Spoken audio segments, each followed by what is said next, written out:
When you think of folklore, you might imagine bedtime tales and harmless legends, stories meant to comfort. But in Korea, folklore was never meant to comfort. It was meant to explain the unexplainable. In the dead of night, the mountains whisper with the laughter of dokkaebi, goblins who toy with fate. The rivers shimmer with the ghosts of the wronged. And in the flicker of a lantern, a fox with 9 tails watches, waiting. These are not just myths. They are mirrors of Korea's soul, shaped by centuries of shamanic rituals, Confucian order, and the raw pulse of nature itself. This is the hidden world of Korean folklore, where gods, ghosts, and humans are bound by the same breath. When most people hear the word folklore, they might think of quaint fairy tales told to children around a campfire. But Korean folklore, that's something far more intriguing, far more mysterious, and at times even a little bit unsettling. So allow yourself to imagine shape-shifting foxes lurking in the shadows, mischievous goblins who delight in causing chaos, and even beings from heaven descending to earth to shape the destiny of the Korean nation. That's what we're talking about today, the captivating folklore of Korea, all the way from the ancient shamans to the modern streets of Seoul. And we'll go through these myths and legends, talking about how centuries of history, religion, and regional traditions all came together to form a rich tapestry, unlike anything that you've heard before. So come with me as today we continue our series into our folklore guides by country, all available in the playlist, and we talk about the modern nation of Korea. The early Koreans, like many ancient peoples, saw the natural world as teeming, alive with spirits. Rivers, mountains, trees, animals, all inhabited by spirits and gods. And as for the humans, well, it was up to them to try and live in harmony with, or at some points, appease the unseen forces. Of course, this worldview gave rise to a term called Muism, Korea's native shamanism, a kind of polytheistic religion centered on ritual mediation by shamans, mostly women by the way, called mudong. Now it was their job to sort of communicate between the humans and the spirits. Korean shamans led ceremonies, offering food, dance, and songs to gods and ancestors, a practice that has surprisingly persisted into the present day, despite the later suppressions. But in these early oral traditions, we find creation myths that explain how the land and its features came to be. And a prominent example is the myth of the giant goddess, Mago Halmi, an Earth Mother figure, said to have shaped the land by carrying mud in her skirt and urinating mighty streams to form rivers. I don't think we'll be swimming in them anytime soon. Though Mago does not appear in official records, she survives in folk memory as a kind of archetype of a creator grandmother, a reflection of the significant role of female deities in Korean folk imagination, and we'll certainly get to a few more of them later on. We also hear from these early times the sun and moon myth, that is a tiger and a bear or sibling becoming the sun and the moon together, and also local legends explaining peculiar rocks or hills as the work of giants or spirits. It's myths like this that often show totemistic features. Take this for an example, clans associating themselves with animals like bears, tigers, or snakes as ancestral spirits. And indeed, as we shall see, the bear actually plays a key role in Korea's most famous founding myth.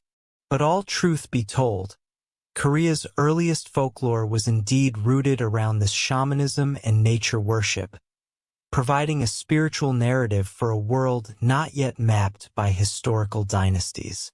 And it is that indigenous foundation that sets a stage for more elaborate stories of the ages to come.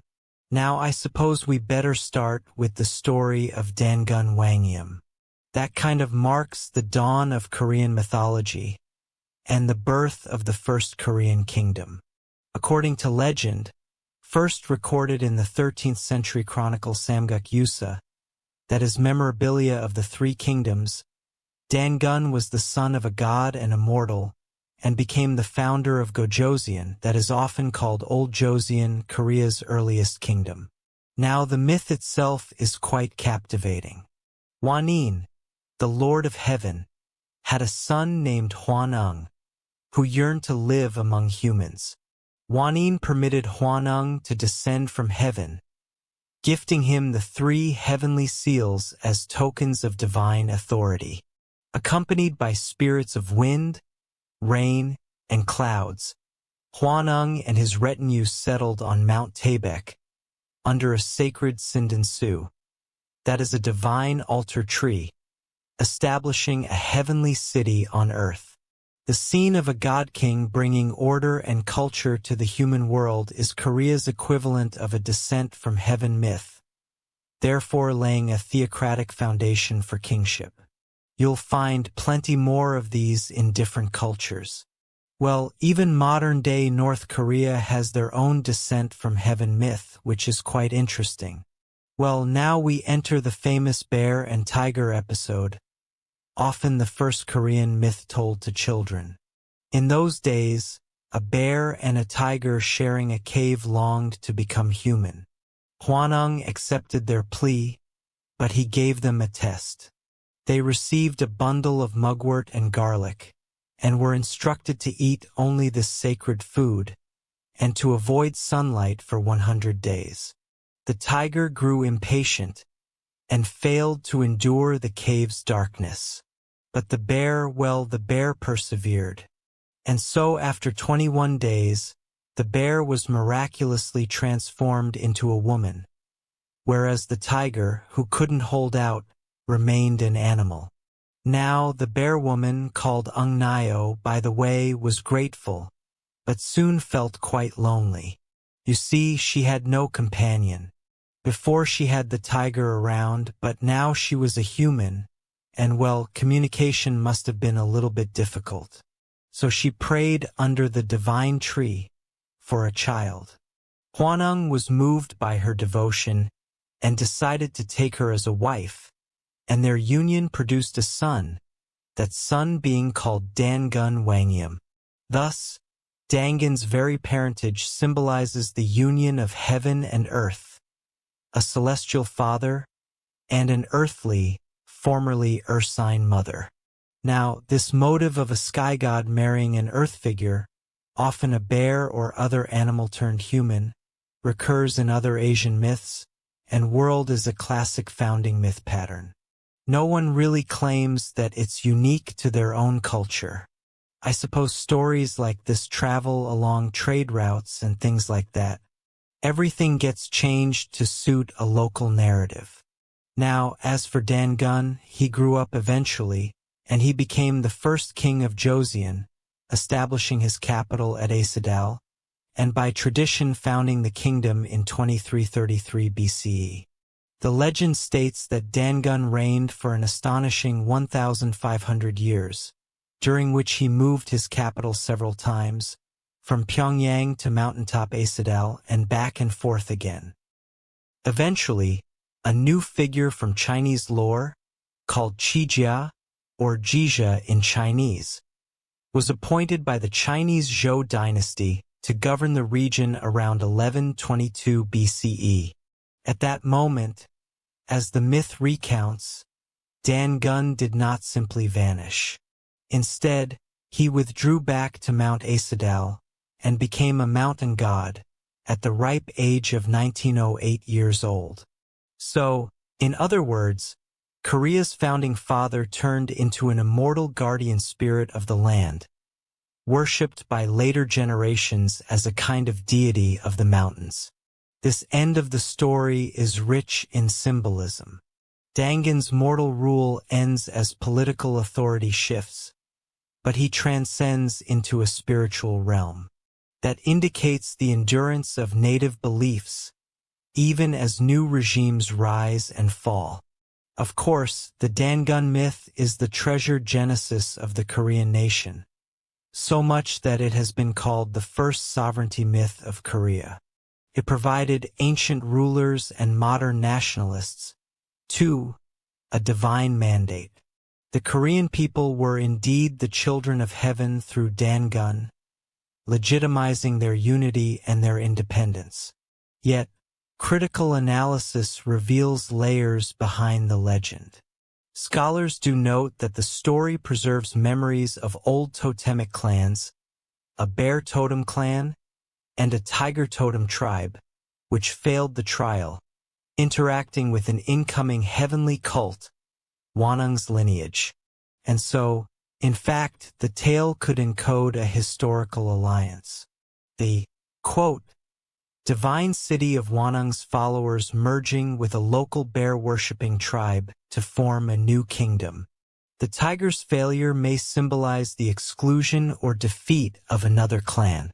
The myth also reflects a dual cosmology, the harmonious marriage of a sky father and an earth mother, a theme seen across many Korean foundational myths.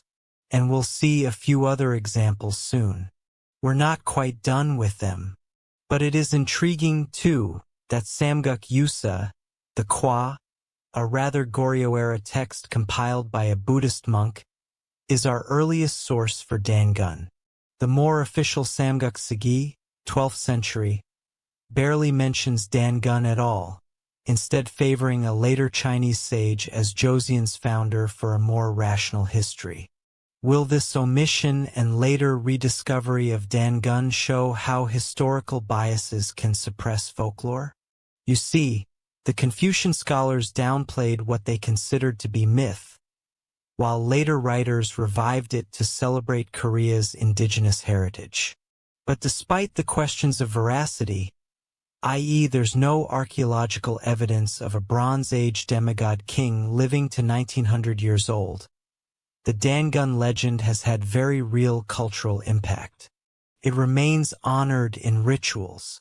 For example, in modern Korea, they celebrate the National Foundation Day. That's October 3rd, by the way, said to be Dangun's founding date. And even in politics, North Korea once claimed to have discovered Dangun's tomb, a nationalistic claim showing how the myth can be pressed into political service. After all, Pyongyang was one of his capitals, right?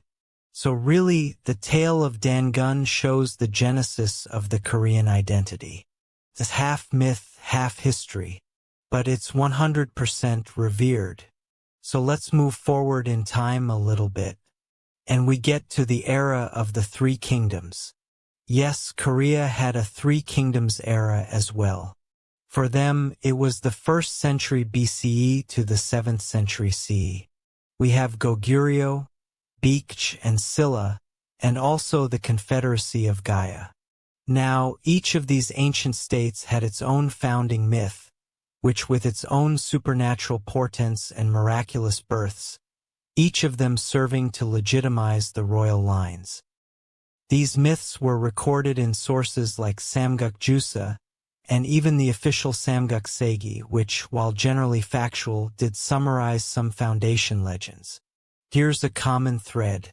This is what we just observed. The motive of a celestial figure and a terrestrial figure, often an animal or earthly one, producing the first king. A reflection of that sky-earth union principle. So let's survey a few of these tales. First, we have Goguryeo. The northernmost kingdom's foundation is tied to the legend of Jamung, also known as Dongmyo. Now, according to the Samguk Sagi, Jamung was born from an egg. Now, how does that make sense? Well, his mother, Yuwa, was the daughter of a river god, Habek, and she was impregnated by sunlight after encountering a heavenly prince. In some versions, the sun god or heavenly emissary named Hamosu.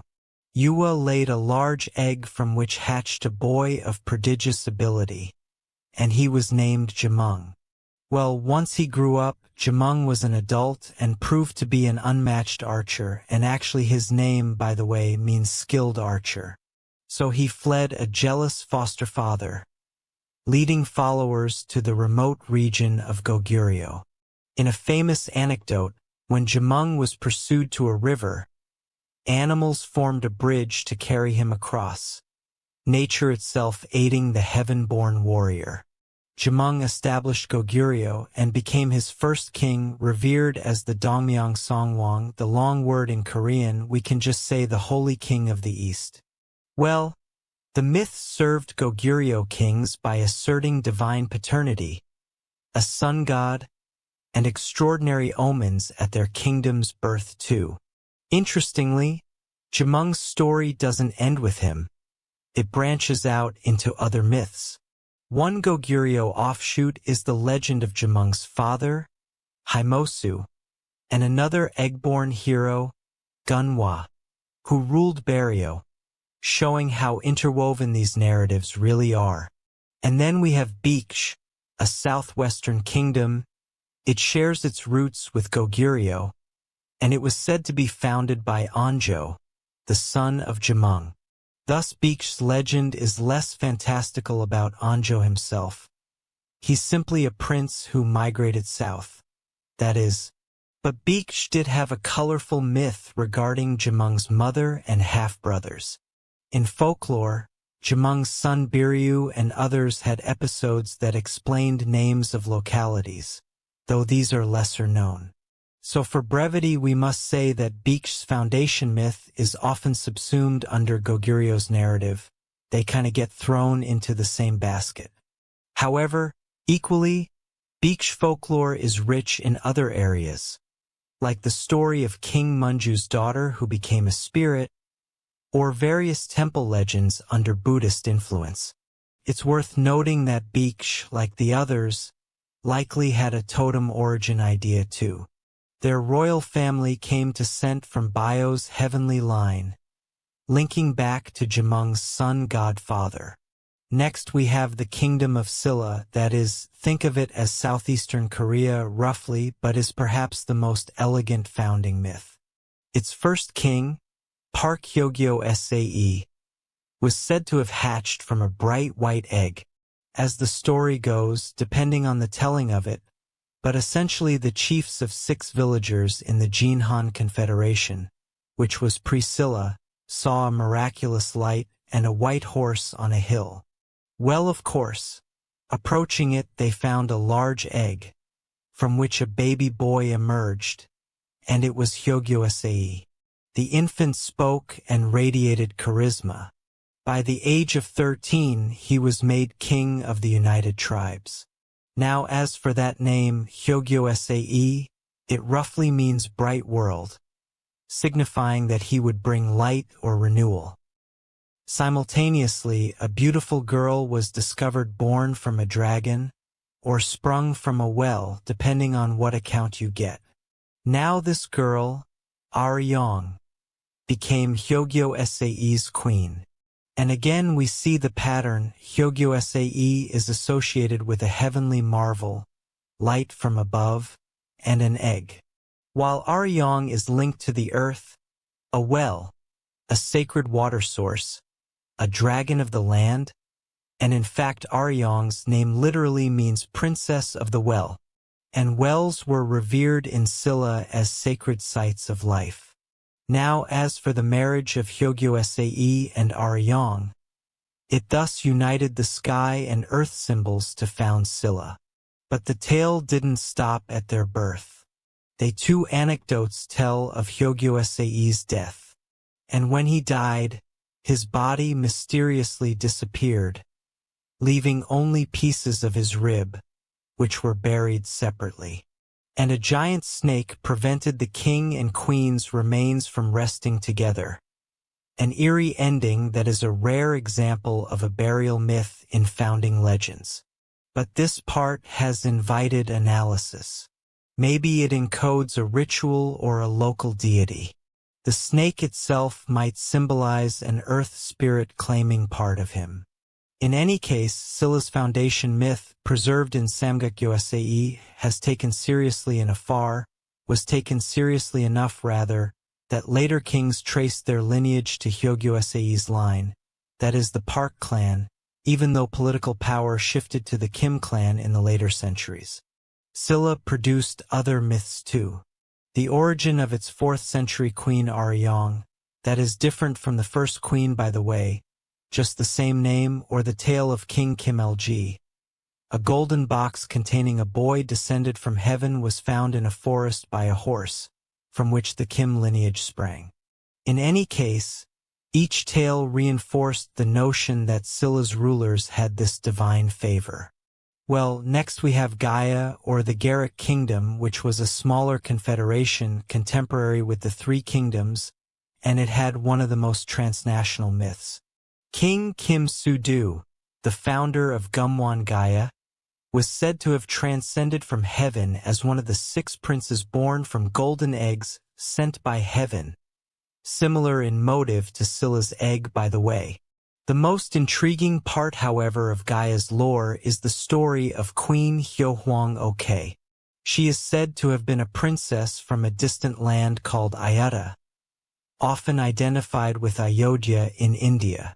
According to Samguk Jusa, Queen Hyo traveled across the ocean guided by a dream to marry King Su-du, bringing with her a golden pagoda and other treasures. Now the legend basically suggests early maritime connections and has even sparked modern cultural exchange. For example, there are monuments in Ayodhya and Gimhi, that is the Gaia region, celebrating this ancient link. But from a folklore perspective, the Hyohwang-ok tale stands out as, well, did it really happen kind of story. While it is recorded in a near-contemporary source, that is Elian's 13th century compilation, historians debate its historicity. You see, some see it as plausible evidence of long-distance contact, and after all Gaia was a trading hub, while others suspect it to be an embellished legend, perhaps to give prestige to the Kim clan by linking them to a foreign royalty. In any case, it enriches Korean folklore with a rare example of an international marriage myth, adding a dimension that Koryo is not completely isolated even in its legendary narrative. Now it's important to note too, that these foundation myths were not static. They existed in multiple variations, and evolved as soon as they were told. For instance, the names and the details always seem to differ by region. Some versions of Scylla's founding identify the spawning dragon as a cockatrice, or add that the 6 village chiefs had heard a prophecy of some sort. In Goguryeo accounts, Jemung's father is explicitly the son of the supreme sky god Wanin, aligning him subtly with Dangan's lineage, whereas others emphasize the sunbeam impregnation of Yua. But the core narrative, the hero of divine origin, found or born in a miraculous way, it stays put. Peripheral details just shift, resonating with a bit of local pride, or perhaps later evolving moral sensibilities. A critical evaluation also reveals a bit of bias too. For example, the Samguk Sagi written by Kim Bu-sik gives much attention to Scylla's myth, since Scylla unified the peninsula, and relatively scant detail on Goguryeo, while Samguk Yusa and the Monkey Odeon includes a broader range, even the Tamna myth of Jeju Islands, founding by 3 demigods, and we'll revisit that in the Jeju section later on. These differences highlight how each writer's regional or dynastic affiliation could color which folklore was elevated or ignored, once again not unique just to the Koreans. Beyond foundation myths, the Three Kingdoms are a team with heroic legends and supernatural tales. Goguryeo has a tale of General Gwanggaedu's birth being heralded by a giant dragon, or the legend of Ondal the Fool, a commoner who, through marriage to a princess and brave death in battle, became a kind of unlikely folk hero. Scylla's lore is especially abundant, reflecting its rich history and later Buddhist influence. One famous Silla story is the legend of Princess Chongmyong's dream that led to finding the relics to cure a plague, involving a guardian dragon, an interplay on Buddhism and shamanic belief. Another is the moving tale of Aryong's song, a different Aryong by the way, where a virtuous wife's spirit protected the kingdom, an early ghost story with a moral. But we also find the origin of Joyong, a son of the dragon king of the Eastern Sea.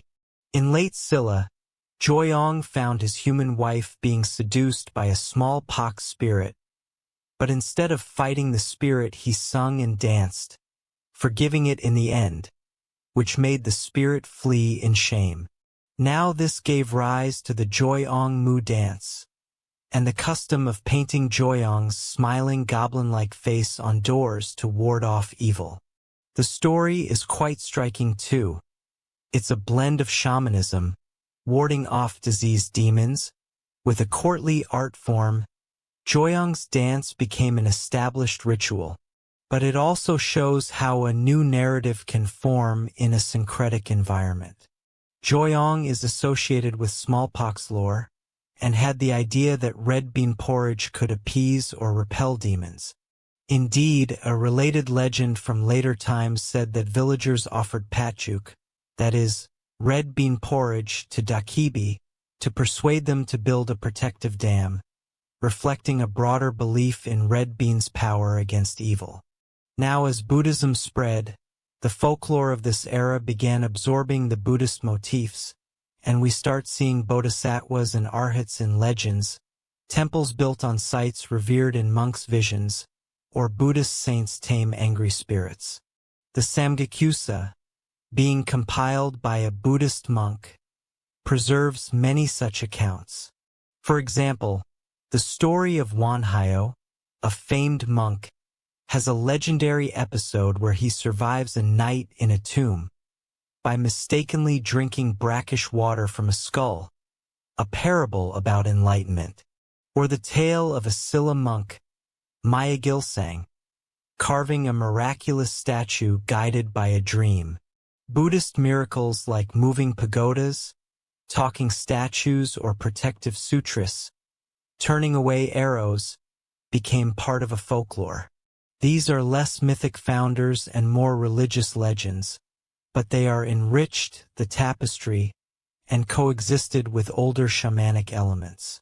In this period, we even encounter our first textual mention of the mischievous goblins.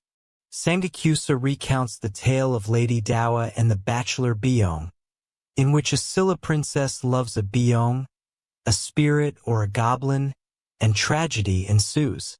The story implies King Jinji of Silla was deposed due to his infatuation with Lady Dawa and her spectral lover Byong.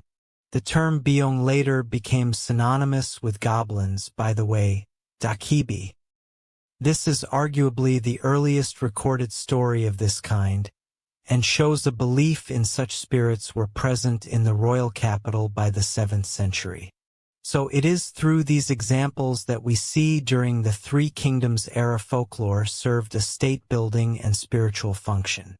Founding myths gave divine legitimacy to kings and helped unify peoples under a shared origin story. At the same time, everyday folks could relate to tales of protective deities like Choyong or moral anecdotes of ghosts and miracles. But there was also regional pride. Each kingdom and each people took pride in their distinct mythical ancestor. A kind of friendly rivalry of myths, I suppose, though we must remember that these stories were transmitted orally for centuries before being written, thus variations abound. Some variations are simply due to time and the teller, etc. Some accounts name Jemung's mother as Yuwa with a specific lineage, others generically as the daughter of a water god. Some say Hyogaios' egg was laid by a white chicken from heaven, adding a celestial hen to the mix. In any case, such differences do not diminish the core narrative, but offer fertile ground for scholars to interpret. For instance, The presence of an egg in both Goguryeo and Sela myths suggests an ancient motive of rebirth and purity. Eggs as origin of life, you see, and it possibly indicates that the concept of kings hatching from eggs was widely respected. In fact, even Isamguk Sagi notes the similarity and justifies it as a kind of heavenly miracle. Now the Goryeo dynasty 918-1392, that's another fascinating chapter in Korean folklore, characterized by a syncretation of Buddhist and indigenous elements. Things begin to change. You see, Goryeo was a devoutly Buddhist state. Buddhism was the state religion. It permeated elite culture, but it was also a time when earlier folk beliefs continued to thrive among all classes, and that includes the elite. This blend produced rich folklore, miracles at temples, saintly monks, protective talismans, as well as goblins, foxes, and mountain spirits that coexisted with Buddhas in popular imagination. One of the most significant contributions of Goryeo to folklore was the preservation and compilation of older myths. You see, in the 13th century, the monk Ilryan compiled the Samguk Yusa, that is the memorabilia of the three kingdoms. We've mentioned it a few times, a collection of legends, folk tales, and of course some historical anecdotes. But unlike the earlier Samguk Sagi, which was a more strict Confucian-style history, the Samguk Yusa unabashedly included foundation myths, miracles, and a lot of marvelous tales in between, a little bit more fun than the straight-laced historical tradition. Now as for Ilryan, being a Buddhist monk, he devoted large sections to the lore of the Buddha's land, stories of monks, nuns, and Buddhist relics, but he also recorded the ancient myths of Dangun, Jamung, Hyokaios, and others that we have already discussed. In many ways, Goryeo saved Korea's mythic heritage by simply taking the time to write it down. Ilryan's work is considered a treasure of Korean Buddhism and literature. For example, it's thanks to Samguk Yusa that we have the full account of Dangun's legend, the oldest surviving version, and numerous Silla legends. Goryeo's other scholars and writers also pen tales, historical miscellanies that blur into folklore, such as the stories of strange events recorded in the official histories of Goryeo. This indicates an openness in Goryeo's intellectual climate to the supernatural as just another part of history. But Buddhism's influence is evident in many Goryeo-era folk narratives. Buddhist monks became central characters in folklore, often depicted as wise, powerful, sometimes even magically endowed. The notion of hagiography, that is, the lives of saints, merged with local storytelling. In fact, there is a story of Myeonkyan, a monk who claimed the mountain spirit of Mount Pictu told him Goryeo should move its capital, another blending of shamanistic mountain worship and Buddhist prophecy, just the syncretism of the era. Although Myeonkyan's rebellion failed, and is historical by the way, the legends that sprouted around it painted him as a kind of mystical figure in contact with the spirits and gods. Another beloved figure is the monk Dosun, a 9th-century monk/geographer who, according to folklore, placed geomantic stones in temples across the land to channel spiritual energy. Many tales credit Dosun with shaping Goryeo's fortune through feng shui-like divination, demonstrating how even technical tasks were now mythologized. Now Goryeo's royal family itself spawned legends too. King Taejo Wangyong, the founder, was said to have been prophesied by a guardian mountain spirit and aided by a dragon of the West Sea. One tale actually recounts that as a young general, Wangyong was guided by a vision of a dragon that revealed a secret shallow water route, enabling him to surprise his enemies at sea. Another divine intervention story, elevating his status to something above that of a mere mortal. But given Goryeo's Buddhist leanings, temple legends also flourished. One famous example is the story behind the massive Buddhist bell of Gyeongju. According to the legend, when casting a giant iron bell for a temple, the bell would not ring properly until the monk received a revelation. A pure sacrifice was needed. Now tragically, a young child was sacrificed, thrown into the molten bronze, and thereafter the bell rang with a haunting tone that seemed to echo the child's cry, Emilu, that is mother in the old Silla language. Now that's a bit gruesome, don't you think? The story does show how folklore sometimes explains the unearthly sound quality of an artifact through a spiritual or moral tale. That poor kid, not good.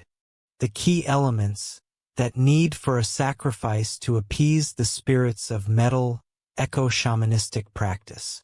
Yet I fold it into a Buddhist context that is the temple bell. Goryeo Buddhist chronicles didn't officially endorse such sacrifices, of course, but the tale survived in oral tradition, showing that older shamanic idea of placating the object spirits. Now what about ghost stories and supernatural encounters? Of course, they're also found in Goryeo folklore. Buddhism teaches about hungry ghosts and transmigration, concepts which enriched the local ghost lore. A well-known story from late Goryeo or early Joseon sources is that of Arung, the virtuous daughter of a magistrate in Miryong. Arung was murdered, unfortunately, and her ghost began appearing, causing trouble until the new magistrate promised to investigate her death properly. Once her killer was found, Arung's finally appeased. This tale, though often dated to early Joseon, likely has roots in Goryeo's mix of Confucian justice and Buddhist afterlife. Goryeo's atmosphere of relative religious pluralism allowed such stories to propagate widely. Now let's discuss the dokkaebi and gumiho in Goryeo context. Now just to remind you, the dokkaebi means goblin, though first mentioned in Silla's story likely became a staple of oral folktales during Goryeo. These goblins were conceived as mischievous, capricious spirits, often inhabiting old things. That is, a rusted tool or a centuries-old tree could perhaps spawn a dokkaebi. Now we don't have written Goryeo folktale books, those come a little bit later. But scholars note that the notion of dokkaebi as trickster spirits was already well known by this time. In fact, one of the earliest documented words for goblin, byong, as we saw, appears in the Samgakkyusa, referring to a spirit lover. Another term, dokkaebi, appears in folklore references by the Goryeo period. Now one interesting hint, a 9th century Chinese miscellany, that is, Yoyangzezuo, mentions a Korean tale about two brothers. This is the story of Hyangbu and Norbu, actually a Joseon tale of two brothers and a magic gourd, and is also something about a goblin club, that is, a dokkaebi bangmanji. Now this suggests that some Korean folktales, goblins included, had traveled to China or were at least known early on. The prototypical dokkaebi in folktales is a jester of sorts, sometimes punishing greedy people with pranks, but other times rewarding kind people with magical gifts. For example, people might have told the forerunner of the famous story, The Old Man with One, where a nice old man dances with goblins, and they remove the one that is the tumor on his face as a reward. But the greedy man tries the same, and the goblins, offended by his bad dancing, stick the removed one back onto him. A classic karmic humor tale. While our first written compilation of such tales came in Joseon, it is likely that they were part of Goryeo's oral tradition. And how far that goes back, well, it's anybody's guess. Notably, the dokkaebi's image in Goryeo times would have been amorphous, described in stories, but not yet standardized visually, not like the Japanese oni. Sure, later they would be drawn kind of like this, with horns and clubs, but of course that was a much later development. Now we get on to the gopiho, that is a nine-tailed fox. The concept of foxes turning into beautiful women, or other disguises, was imported from Chinese lore, but it certainly took on Korean flavors. An early reference to a nine-tailed fox in Korea comes from Chinese records. The ancient Chinese text, Shanhai Jing, that is the classic of mountains and seas, mentions a nine-tailed fox in a distant eastern land called Qingqiu, which later commentators interpreted as referring to the Korean peninsula. Well, by the Goryeo period, we have mentions of fox spirits in historiography. Goryeo historians recorded sightings of strange foxes believed to portend unrest. Now these foxes, far from benevolent, were rather seen as harbingers of misfortune, or even embodiments of deception.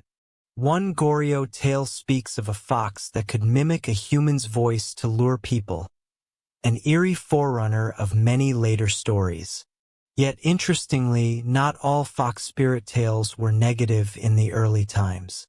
Chinese and perhaps early Korean lore sometimes portrayed them as wise, long-lived creatures, and if you were lucky, they might even take pity on you and help you out with something.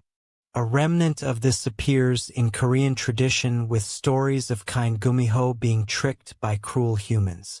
But still, the dominant Korean version solidified later. By late Goryeo or early Joseon, gumiho were almost uniformly evil or dangerous, seducing men to eat their livers or hearts. Well, there's a case in point.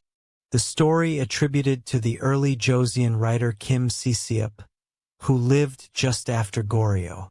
In his tale, Gumiho Sinwa, a foxwoman falls in love with a scholar, but cannot escape her nature in one version, while in another she is tragically sacrificing herself, showing, of course, conflicting portrayals. But the mere fact that such tales were written by early Joseon literati implies that they were circulating in late Goryeo oral culture. Folklore in Goryeo was also deeply connected to shamanic rites.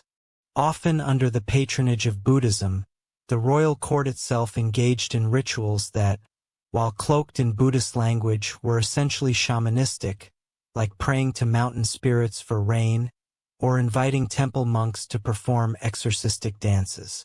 Goryeo kings consulted geomancers and monk makers for state decisions, indicating that the supernatural was indeed part of governance.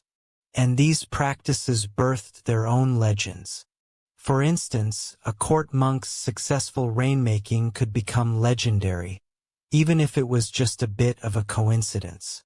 Goryeo is also when we see formal recognition of certain folk traditions. The court designated official shamans for certain tasks, and is synchronized with Buddhism by, for example, identifying some native gods with bodhisattvas. The sea goddess was often identified with the bodhisattva of compassion, just for an example. Well, this created a layered folklore. The sea captain may pray to both the Dragon King of the Sea from shamanism and Guanin Ym or Guanyin from Buddhism, and this wouldn't be any contradiction in doing it. Stories would reflect both. A sailor's tale of surviving a shipwreck, he might attribute it to the Dragon King's turtle carrying him ashore, and a vision of Guanyin guiding him, a blend of two traditions. But finally, it's crucial to note how regional folklore within Goryeo was recorded. Goryeo controlled most of the Korean peninsula and even parts of Manchuria.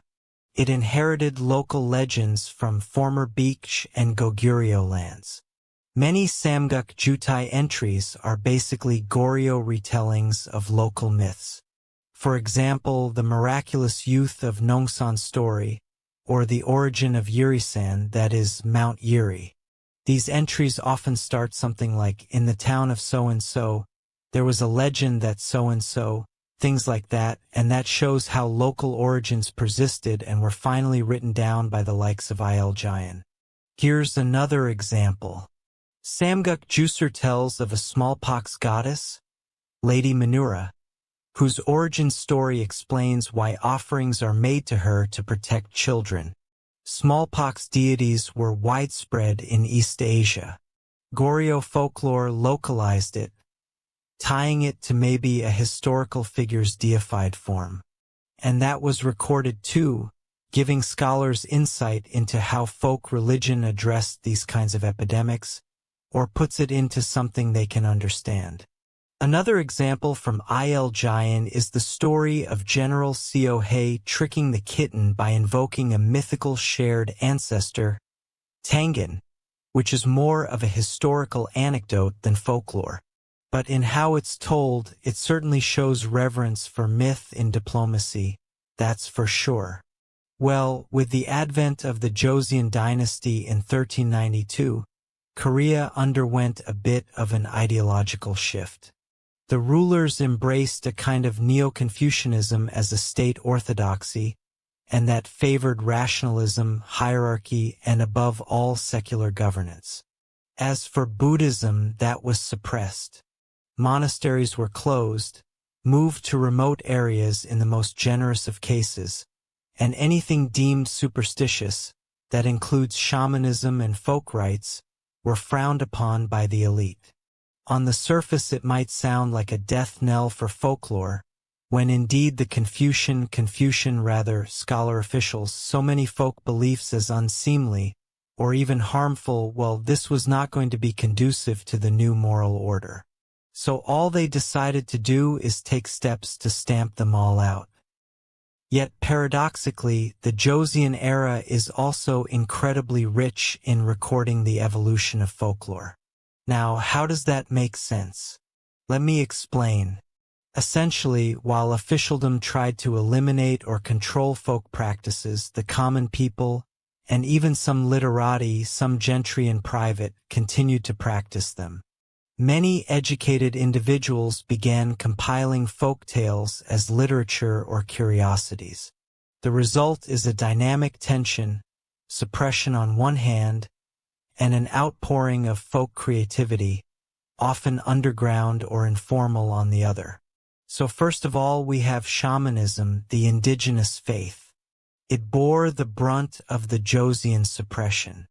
Early Joseon law taxed shamans heavily and banned them from performing certain rituals, branding them as obscene superstition.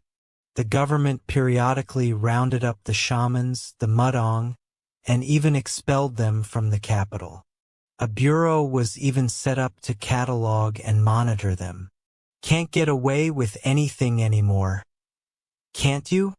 Well, Neo-Confucian writings disparage mudong as deceitful women leading the populace astray.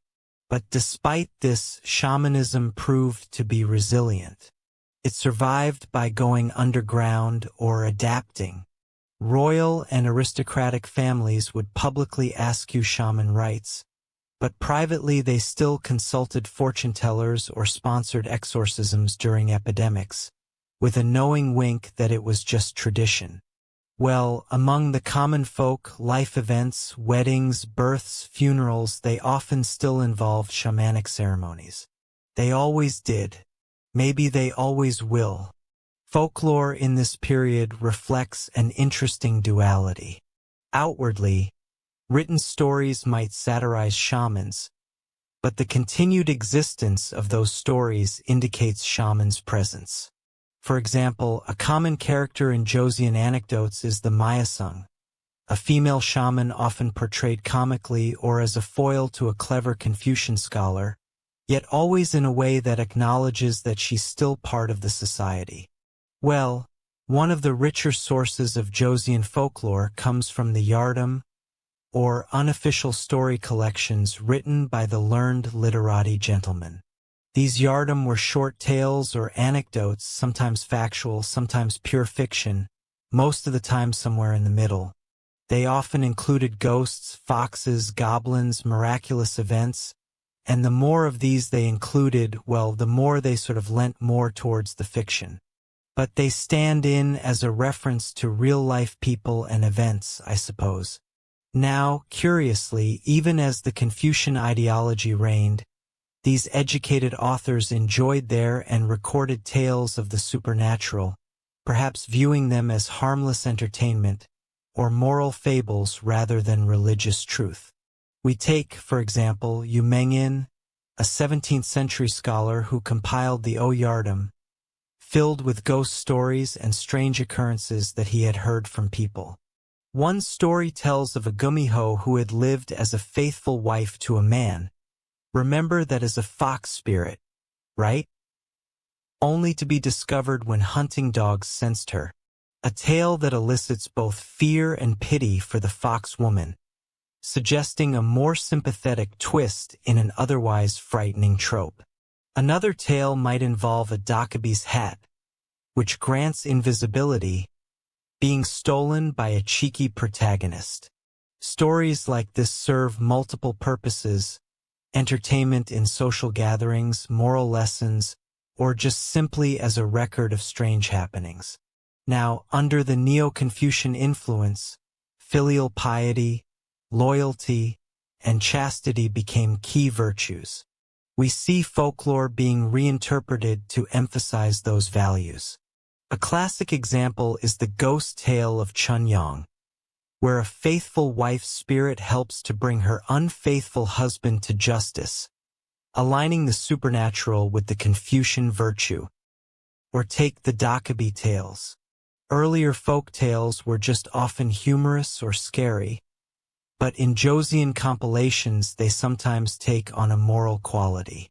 One noted by folklorists is that a Joseon version of a goblin tale might add the good protagonist was rewarded because he was filial to his parents, a detail not originally part of the old tale, but inserted into it to make it more morally palatable for the times. Another example of ideological editing. However, many tales remain subversive or just plain fun, flying under the radar of censorship. Dokkaebi goblin tales in Joseon folklore fully blossomed as comical, harmless monsters. It's in this era that their iconic attributes appear in stories. The dokkaebi's club that can summon wealth, the dokkaebi's hat that makes one invisible, and their love for contests, riddles, or wrestling with humans. Now, one beloved folktale is The Man Who Befriended a Goblin, in which a poor but clever man drinks and jokes with the dokkaebi, receiving gold only to outwit them in the end and send them when they become annoying.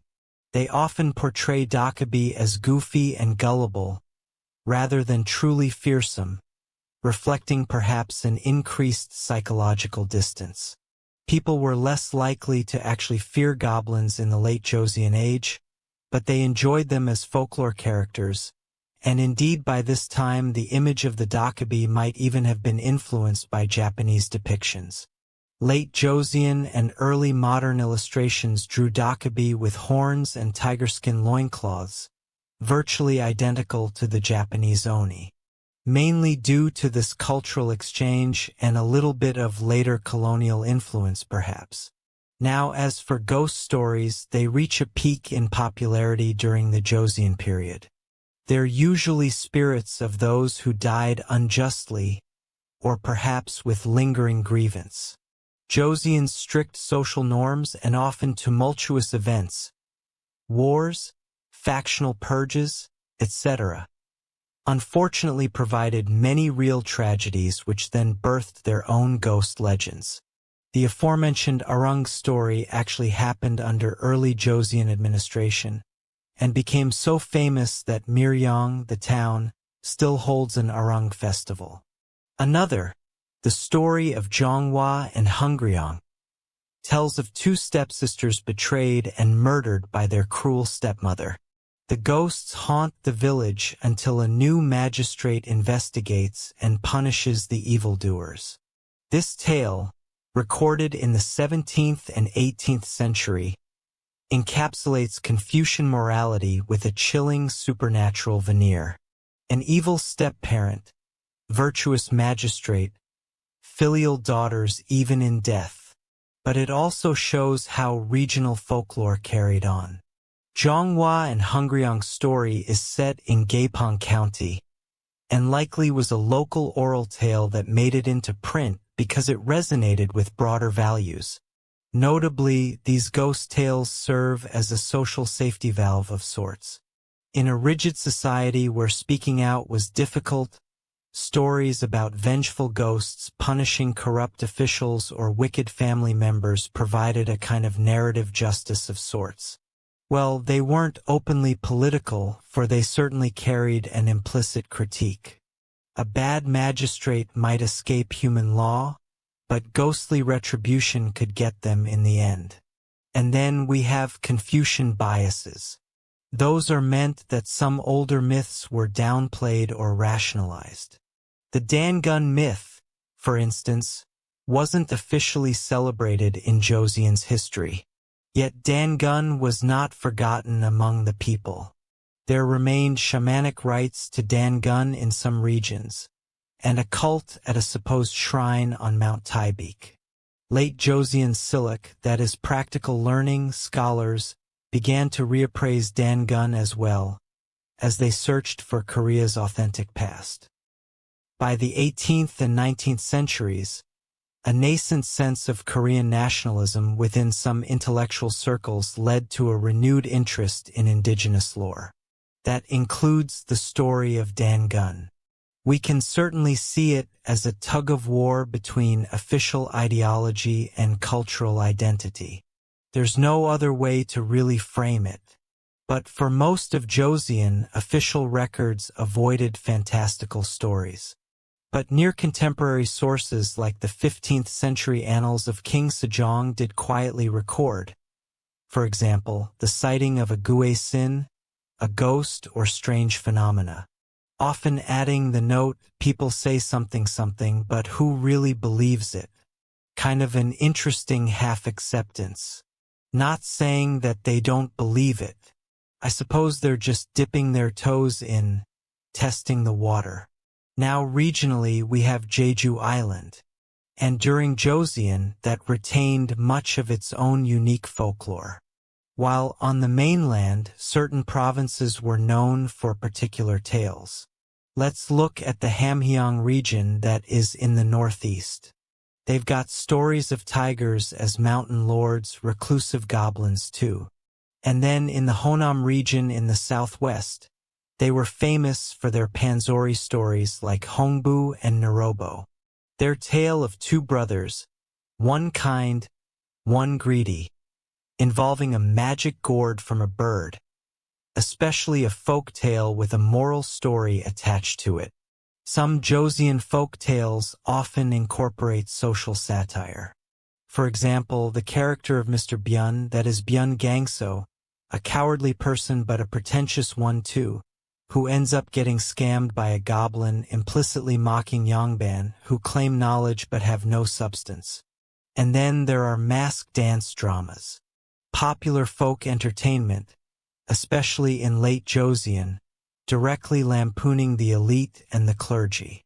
And within them folklore elements like greedy monks and foolish aristocrats, along with meddling shamans appear as the stock set of characters. Now, even as Confucianism tried to erode shamanism, ironically the royal court itself ended up patronizing a certain folk right out of necessity. You see, during the Joseon era, if there was a drought or an epidemic, the king would often sanction rituals that were essentially shamanistic in nature, but performed by court approval or personnel. For example, rain rituals, they might involve a procession to a mountain altar, which is basically appealing to a mountain spirit, a shamanic act of course, albeit it is done by Confucian officials to avoid empowering the Mudang shamans. Now, when smallpox, considered to be the dreaded disease of the age, think about Europeans suffering with the Black Plague, Black Death rather, all that sort of thing, well, when smallpox struck the royal family, they also secretly invoked the smallpox deity Mamyong Halmunai with offerings despite officially condemning such a practice. A dichotomy noted by contemporary observers, of course, and indeed one late Joseon document complains that, quote, Even after all these bans, when a calamity occurs, they revert to the shamanic rites, showing an enduring belief in folklore among Koreans, even those in power. But then we have the gumiho lore, and in Joseon times it became truly codified as terrifying. The nine-tailed fox was a staple of cautionary tales, a beautiful woman, what was actually a fox in disguise preying on an unwary man, a kind of succubus, I suppose, possibly reflecting male anxieties in the patriarchal society about female sexuality or deceit. Well, a well-known Joseon tale is the Fox Sister, where a family's third daughter is actually a fox in human form, who devours her brothers one by one until she is discovered. Pretty grisly story told to children as a warning. Yet there are also romanticized fox tales, Gu family book-style narratives of a gumiho yearning to become a human through love. One such account in late Joseon says a fox can become a human if they refrain from killing or eating for 100 days, some versions say 1,000 days, and also they have to win a genuine love from a human. The variations show a tension between viewing the gumiho as pure evil versus allowing the possibility of redemption, perhaps influenced by Buddhist compassion, or simply just imaginative storytelling. Well, by late 19th century, as Joseon opened up to the world, we start getting accounts from foreigners noting the superstitions of Korea. They observed shamans performing rituals, folk remedies, and so on, giving us an outsider's snapshot. It's evident that despite under 500 years of conservative regime, the folkloric imagination was certainly unquenched. If anything, the contrast made folk tales a cherished outlet. What you couldn't say openly, you could say via a ghost story or a mask play. It reveals the undercurrents of the society, the fears, the hopes, and its irreverent humor. But it also shows how external influences, Confucian morality, Buddhist persistence, and even a bit of Japanese art were absorbed into that rich Korean folk tradition. We could go on forever, couldn't we? Maybe I will. Maybe I will. I don't know. In any case, I think that's enough for today. So I'm going to read the top tier patrons and supporters out. Thank you so much for keeping everything ad-free and supporting the channel. Kimberly, Christine, Sally, Amber, Susan, Cameron, Carrie, Charlene, Linda, Reese, Katiana, Nicholas, Ulfanir, Alexander, Charles, Christine, Dr. Nerona, Darren, Jaden, Jim, Jeffrey, Jessica, Madeline, Melissa, Orthodox Review, Scott, Shell, Wendy, Josie, Sarah, Ryan, Thor, Cameron, Stefan, Kevin, HMSHH, Crystal, Tavari, Anthony, Lucy, Brandon, Guga, Bubonic, Nicholas, Craig, Nephthys, Alexander, Gokin, Dorsey, Benita, Claire, Courtesy, Carol, Robert, Mary, Bridget, Nefertari, Yvette, Miss, Machi 11, Allison, Free American, Jennifer, Brittany, David, Cody, Brian, Are You My Mum, Rhonda, Carrie, Caddy P, Lovely, Poma, Kevin, Marissa, and Altazican. Okay, thank you very much. That's it for me for today. Unless you want to go watch another video, which you're welcome to do. But I need to rest. So thank you very much for listening. As always, lots of love to you all. Look after each other. And I will see you whenever you feel inclined on returning. Because as always, you know exactly where I will be right here on YouTube whenever you're ready to come back. Good night and farewell for now. Thank you so much for watching. See y'all in the next one video. If you like my channel, like and subscribe.